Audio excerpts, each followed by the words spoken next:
Korea में अगर किसी के पूरे शरीर पर टैटू हो तो इसका मतलब है कि उसकी समाज में बड़ी पहचान और रुतबा है। टैटू जितना बड़ा उसकी हैसियत उतनी ऊंची। सामने खड़ा यह आदमी चिंगलोंग कहलाता है क्योंकि उसके शरीर पर सचमुच एक नीले ड्रैगन का टैटू बना हुआ था। इसी वजह से लोग उसे चिंगलोंग कहते थे। चिंगलोंग की वजह से उसका बड़ा भाई लाओ छुई कोरिया में बहुत ताकतवर बन चुका था। उस इलाके में दो बड़े गैंग थे, एक था चिंगलोंग गैंग और दूसरा था न्यूमो वांग गैंग, बैल राजा का गैंग। एक दिन न्यूमो वांग गैंग चाहता था कि चिंगलोंग उनके साथ जुड़ जाए, लेकिन चिंगलोंग ने साफ मना कर दिया और वहां से चला गया। इसके बाद चिंगलोंग अपनी बहन और भांजे से मिलने पहुंचा, लेकिन कुछ ही समय बाद उसकी बहन और भांजे दोनों की हत्या हो गई। चिंगलोंग गहरे दुख में डूब गया। तभी उसका बड़ा भाई लाओ छुई ने उसे बताया कि यह सब न्यूमो वांग गैंग का काम है, क्योंकि वे चिंगलोंग को नहीं पा सके, इसलिए बदले में उसकी बहन को ही खत्म कर डाला। रात होते ही चिंगलोंग ने न्यूमो वांग गैंग के लीडर को बुलाया। वह बोला, तुम्हारी बहन को हमने नहीं मारा। लेकिन चिंगलोंग को यकीन नहीं हुआ। उसने कहा, मैं थोड़ी देर में तुम्हें खाना भेजता हूँ। लीडर ने हामी भरी, लेकिन इसके बाद चिंगलोंग ने पहले से छिपाई हुई चाकू निकाली और धीरे धीरे उनकी तरफ बढ़ा। अगले ही पल उसने दोनों आदमियों को वहीं खत्म कर दिया। फिर अंदर जाकर न्यूमो वांग गैंग के बड़े को भी मार डाला। अब हत्या हो चुकी थी, बचना आसान नहीं था। लाओ छुई ने उसे पैसे दिए और कहा कि वह एक शख्स जिसका नाम तियान ये है उसके पास चला जाए और हालात शांत होने पर लौट आए। चिंगलोंग को भेजने के बाद लाओ छुई ने अपने आदमियों को आदेश दिया कि न्यूमो वांग गैंग पर हमला कर दिया जाए, लेकिन अचानक खबर आई कि न्यूमो वांग बच निकला है। लाओ छुई गुस्से से पागल हो गया और साथ ही खबर आई कि उनका बड़ा भी अस्पताल में अब तक जिंदा है। अचानक न्यूमो वांग ने फोन करके कसम खाई, मैं लाओ छुई को मार डालूंगा।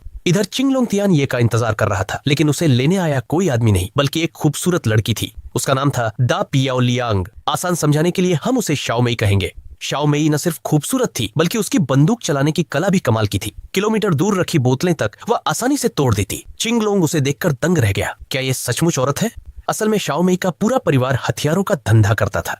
उसका चाचा उसी समय बंदूक बेचने में व्यस्त था, इसलिए वह खुद चिंगलोंग को लेने आई थी। उसका चाचा भी कोई आम आदमी नहीं था। कभी उसकी पूरी फैमिली को गैंग ने मार डाला था और उसने अकेले ही पूरे गैंग का सफाया कर दिया था। शाओमेई बचपन से बीमार थी, इसलिए उसके चाचा ने गैंगस्टर की दुनिया छोड़ दी और सिर्फ हथियार बेचकर जीने लगा। चिंगलोंग को उसका यह शांत जीवन बहुत अच्छा लगा, लेकिन यह सुकून ज्यादा देर नहीं चला, क्योंकि एक दिन कुछ लोग शाओमेई के चाचा से सौदा करने आए, पर उनका इरादा साफ नहीं था। वे उसकी रूस से आने वाली हथियारों की सप्लाई पर कब्जा करना चाहते थे। जब चाचा ध्यान नहीं दे रहा था, उन्होंने उस पर हमला कर दिया। चाकू उसके पेट में घोंप दिया। जख्मी होने के बावजूद चाचा ने जवाबी हमला किया और कई लोगों को मार गिराया, लेकिन हालात बिगड़ते गए।